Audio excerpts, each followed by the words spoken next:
You can pay $10 for a jar of pasta sauce that promises the taste of an Italian nonna's kitchen, but turn it around and the first ingredient is often the same thing you get from their tap: water.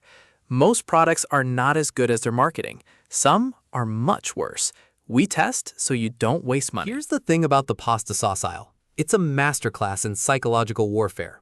On one side, you have the store brand. It costs $2, looks boring, and practically apologizes for being on the shelf. On the other, you have the boutique brand for $9. The label is thick and textured, it has a charming story about a village in Tuscany, and it uses words like heirloom and fire roasted. You feel richer just holding it. But when we line them up and look at what's actually inside, the story falls apart. Both list tomatoes, salt, and basil. The big difference? The expensive jar often has more sugar and more salt to create a hyper-palatable, addictive flavor profile that mimics a long-simmered sauce without actually doing the work. You're paying a 400% markup for fancy paper and a sugar hit. But ingredients aren't the whole story. The real scam is something you can't even read on the label, and that's coming up next. We did what any logical person would do. We removed the labels and just tasted them. And a funny thing happened. Without the power of marketing, the premium sauce rarely wins. In our blind test, the one people consistently ranked as too sweet or strangely ketchup-like was the $9 jar. The winner was often the boring, middle-of-the-road $4 name brand. Why? Because it was the most balanced. It wasn't trying too hard. The cheap store brand was often watery and acidic, and the premium brand was a sugar bomb. The expensive sauce is designed to taste incredible for one spoonful, to win you over at a Costco sample station. It's not designed to be the base of an actual meal. So if the taste is a toss-up, what are you actually paying for? The answer isn't about tomatoes at all. It's about a fundamental misunderstanding of what pasta sauce is supposed to be. Here is the reframe moment that will save you hundreds of dollars a year. Stop thinking of chaat sauce as a finished product. It's an ingredient. It's a head start. No self-respecting restaurant, from your local pizza joint to a high-end Italian bistro, is just dumping a jar of anything onto pasta. They use it as a base.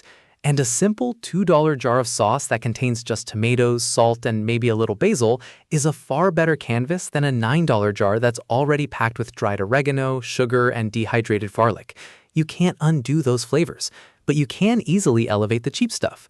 Sauté some fresh garlic and olive oil, add the cheap sauce, throw in a Parmesan rind while it simmers, finish it with a pat of butter and fresh basil.